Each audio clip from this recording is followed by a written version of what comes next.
আসসালামু আলাইকুম এভরিওয়ান। তোমার প্রতি অনুভূতি গল্পের 10 নম্বর পার্ট। আর তোমরা যারা যারা টিকটকে আমার রিয়েল আইডি খুঁজে পাচ্ছ না, তো তোমাদেরকে বলতেছি এমআর দীপু হোসেন, এইটাই আমার টিকটকের রিয়েল আইডি। তো চলুন বেশি কথা না বলে গল্প শুরু করা যাক। কোনের বাড়ি গিয়ে আমি পা ফেলার জায়গা পাচ্ছি না, কারণ আশার ভাইয়ার সাথে সুমে আপুর ননদের বিয়ে, মানে দোলা ভাইয়ের বোনের বিয়ে। আর আমি আজ সেখানেই। আপুর শ্বশুর বাড়ি দেখেই থমকে যাই, আগে জানলে হয়তো আসতাম না। কিন্তু এসেই যখন পড়ছি কিছু একটা বাহানা ধরে এখান থেকে চলে যেতে হবে। দুলাভাইকে দেখলে রাগ কন্ট্রোল করা হয়তো সম্ভব হবে না। আর যদি সবার সামনে আমাকে অপমান করে, অপমান না করলেও বিয়ে বাড়িতে আনন্দটা মাটি হয়ে যাবে। আমি কিছু করলেও দোষ, না করলেও দোষে পড়ে যাই। আশা, আমি আর রিমি একসাথেই। আশাকে ফাঁকি দেওয়াটা খুবই কঠিন। তাছাড়া আমি যদি আশাকে বলি এইটাই আমার দুলাভাইয়ের বাসা, আর আশার ভাবি হলো দুলাভাইয়ের বোন, না জানি আশার মনের ভিতরে কি চলে। ভাববে হয়তো যার ভাইয়ের চরিত্র খারাপ, বোন কি ভালো হবে? আসলে একজনের পাপের শাস্তি আরেকজন কেন পাবে? এটা কিন্তু বাঙালি বুঝবে না। একজনের দোষ করলেই তার পুরো পরিবারকে নিয়ে কথা বলে। আর আশা যদি তার ভাইকে বলে দেয় মেয়ের ভাই এই কাজ করেছে, রিমিকেও কিছু বলা যাবে না, আশাকে বলে দিতে পারে। আশা বলল, কিরে আসছিস না কেন? আমি বললাম, আসতেছি। মিথিলাকে দেখছি বর আগাই নিয়ে আসছে। মিথিলাও এখানে, হয়তো আমার পরিবারের সবাই এখানে। আসলেই তো আব্বুকে দেখা যাচ্ছে মেহমানদের আপ্যায়ন করে ভিতরে নিয়ে যাচ্ছে। ছোট ছোট পা করে আগাচ্ছি। আশা বলল, সবাই ভিতরে চলে গেছে, ছবি তুলবো। তুই মেয়েদের সাথে টাঙ্কি মারবি আর আমি ছেলেদের সাথে ভাব নিব, এখানে সময় কাটালে হবে। রিমি বলল, ওই তুই টাঙ্কি মারতে কারে বলছিস? অনেক এইসবের কিছু দেখলে খবর আছে। আমি আছি আমার চিন্তায়, ওরা টাঙ্কি নিয়ে পড়ে আছে। মিথিলা কি আমাকে দেখে ফেললো? আমার দিকেই তো মনে হচ্ছে তাকিয়ে আছে। এখন কি করি? মিথিলা দেখছি এইদিকে আসছে। মোবাইলটা হাতে নিয়ে আশাকে বললাম, আশা একটা ফোন করে আসি, তোরা যা। আশা বলল, আচ্ছা তাড়াতাড়ি আসিস। আমি পিছনে হাঁটা ধরলাম। রিমি বলল, অনিক আমি আসি? না, 2 মিনিট লাগবে। আমি দুলাভাইয়ের বাড়ি থেকে বেরিয়ে আসি। মিথিলা হয়তো অন্য কোথাও অন্য কারোর দিকে তাকিয়েছিল। আমাকে দেখলে আব্বু আম্মুরও আনন্দ চলে যেত। আব্বু আবার সিনক্রেট করতে পারত। 2 মিনিটের কথা বলে 10 মিনিট পার হয়ে গেছে। একের পর এক ফোন দিয়ে যাচ্ছে রিমি আর আশা।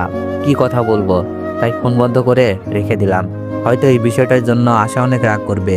শুধু আশা না, আশার আব্বু আম্মু শুনলেও রাগ করবে। কিন্তু আমি কিছু করতেও বলতেও পারবো না। আমি চাই বিয়েটা ভালোভাবে হয়ে যাক, কিন্তু আশাকে এই বিষয়ে কি উত্তর দিব ভাবছি। মিথিলাকে দেখলাম এই বিয়ের অনুষ্ঠানেতেও হিজাব পরে আছে, যেখানে রিমি আর আশার সাজের শেষ নেই। কিন্তু মিথিলার পর্দার ভিতরে আছে পাপ লুকানো। আর রিমির মতো ভালো মেয়ে তো চোখেই পড়ে না। তবে আমি পর্দাকেই সাপোর্ট দিই, কারণ পর্দা হলো নারীর সৌন্দর্য, যা অন্য কোনো কিছুতেই নাই। পর্দাতে নারীদের কতটা মায়াবী লাগে মিথিলাকে না দেখলে বোঝা যাবে না। হয়তো মিথিলার জীবনে কিছু ভুল করে ফেলেছে, জানি না সেই ভুল থেকে ফিরে এসেছে কিনা। রিমি আসার থেকেও মিথিলাকে শুধু পর্দার কারণে সুন্দর লাগছিল। আশা হয়তো বিয়ে বাড়িতে বলতো, অনেক দেখ মেয়েটাকে কত মায়াবী লাগে, তুই কিন্তু এই মেয়ের সাথে খারাপ কিছু করবি না। এই মেয়েদের সম্মান করতে হয়, টাঙ্কি মারার জন্য ছল্লবল্ল টাইপের মেয়ে খোঁজ। কিন্তু কে জানবে এই মায়াবী চেহারাটার অভিনয় জগতের শ্রেষ্ঠ অভিনেত্রী। ভাবছি আমার এরকম ভাবে এসে পড়ার কারণে হয়তো রিমির বিয়ের অনুষ্ঠানে মন বইছে না। আর আশা মনে মনে বলছে আজ আমাকে পেয়ে নিক, খবর বুঝাবে। সারাদিন বাইরে কাটিয়ে সন্ধ্যার দিকে বাসায় গেলাম। যা মাত্রই দেখি রিমি আর আশা বসে আছে, চেহারায় আগুন ফুটে উঠেছে। কিছুটা ভয়ই পেলাম, কিন্তু যে করেই হোক নিজেকে বাঁচিয়ে নিতে হবে। রিমি বলল, 2 মিনিটের কথা বইলা কই গেছিলি? আমি বললাম, রিমি আমার একটা কাজ ছিল খুবই গুরুত্বপূর্ণ। আশা বলল, রাখ তোর কাজ, তোর জন্য আমাদের কথা কথা শুনতে হয়েছে জানিস। আর বিয়েটা পাঞ্চে গেছে, কই গেছিলি সত্যি করে বল। আমার জন্য কে কথা শোনাইছে আর পাঞ্চে যাবে কেন? আমি তো বুঝতেছি না। আশা বলল, আব্বু আম্মু বলেছে আমরা নাকি তোর সাথে ঝগড়া করছি, তাই তুই রাগ করে চলে গিয়েছিস। আমি বললাম, আচ্ছা আঙ্কেলকে বুঝিয়ে বলবো। রিমি তো আগুন। রিমি বলল, আঙ্কেলকে পরে বোঝাস, এখন আমাকে বোঝা, কোন মেয়ের সাথে দেখা করতে গিয়েছিলি? আমি একটু অন্যরকম ভাব নিয়ে বললাম, রিমি তুমি আমাকে সন্দেহ করছো? আশা বলল, বল কার সাথে দেখা করতে গিয়েছিলি, নয়তো বিয়ে বাড়িতে না ঢুকে কেন চলে আসলি? মন খারাপ করে কান্না কান্না ভাব নিয়ে বললাম, আসলে রিমি আব্বুর হার্ট অ্যাটাক হয়েছিল। ভাবি বলল শহরেই আব্বুকে নিয়ে এসেছে, তাই আমি আব্বুকে দেখার জন্য চলে আসি। আশা বলল, কি বলিস, কিছু হয়নি তো? আমি প্রায় কান্নার ভাব নিয়ে বললাম, এই যাত্রায় নাকি বেঁচে ফিরেছে, আমি দূর থেকে আব্বু আম্মুকে দেখে আসলাম। রিমি বলল, সরি অনিক, না জেনে উল্টাপাল্টা বলে ফেলেছি। যাক, মিথ্যাটা বলে কন্ট্রোল করতে পারলাম। আশা বলল, আচ্ছা আমরা না হয় বুঝলাম, এখন আব্বুকে কে বোঝাবে? আব্বু বলেছে তোকে বাসায় না নিয়ে গেলে আমাকে বাসায় যেতে দিবে না। আশা তো দেখছে আবার প্যাঁচে ফেলে দিল। আমি বললাম, আরে তুই বলে দিস, নয়তো কল করে আমি বলে দিচ্ছি। আশা বলল, না হবে না, তোকে বাসায় নিয়ে যেতে বলছে। আর কেন বিয়ে থেকে পালাইছিস আব্বুকে বলতে হবে। আচ্ছা কাল যাবো, আঙ্কেলকে বলবো, আঙ্কেলকে না হয় বুঝিয়ে ফেলবো। আশার ভাবির সাথে যদি মিথিলা আসে, আর সুমি আপন ননদ তো আমাকে চিনে।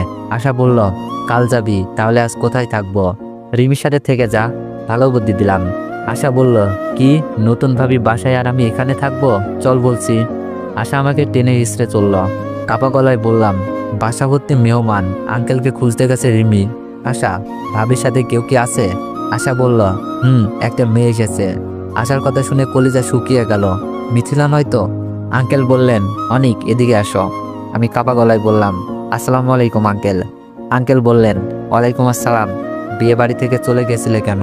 আঙ্কেল কথা বলার আগেই আশা বলল, বল আমি কিছু করি নাই। আঙ্কেল বললেন, তুমি চুপ করো, অনেক বলো। আশা কিছু বলছে? না আঙ্কেল, একটা খারাপ খবর শুনি। আঙ্কেলকে সব কিছু বুঝিয়ে বলি। আঙ্কেল বললেন, ও আচ্ছা ঠিক আছে, চলো নতুন বউ দেখবা আর পরিচিত হবা। আঙ্কেলের কথা অমান্য করি কি করে? সুমি আপন ননদ আমাকে ভালো করেই চিনে, আর ওই বিষয়টা যদি জেনে থাকে তাহলে তো আঙ্কেল ছাড়বার পাত্র না। আমাকে ভাবির সামনে মানে মাইশা আপুর সামনে নিয়ে গেল, সাথে রিমি আশা আঙ্কেল। আপন ননদের নাম মাইশা, আমার থেকে 3 বছরের বড় ছিল, তবে খুব ভালো ছিল। আমার সাথে অনেক ফাজলামি করত, ফ্রেন্ডলি ছিল খুব। মাইশা, এটা তোমাদের দেবর, আশার কলেজ ফ্রেন্ড, তবে আমার ছেলের মতোই। আঙ্কেলের কথা শুনে মাইশা আপু চোখ খুলে তাকিয়ে হা করে আছে। আমি মাথা নিচু করে আছি, মুখে হাত দিয়ে, যেন চিনতে না পারে। মাইশা আপু বলল, এই তুমি অনিক না? তো এভরিওয়ান, আজকে রাত 8টার সময় আমি আমার ইউটিউব চ্যানেলে লাইভে আসবো। ইউটিউব চ্যানেলের নাম ভয়েস অফ দীপু অফিসিয়াল। তো ওখানে যার যার যে বিষয়ে অভিযোগ থাকবে সবাই জানাতে পারেন, আর অন্য কিছু জানার থাকলেও তাও জানাতে পারেন। আর এই তোমার প্রতি অনুভূতি গল্পের নেক্সট পার্ট চাইলে একটু বেশি বেশি কমেন্ট করুন, আর একটু বেশি বেশি কপি লিঙ্ক করে দিন। ধন্যবাদ।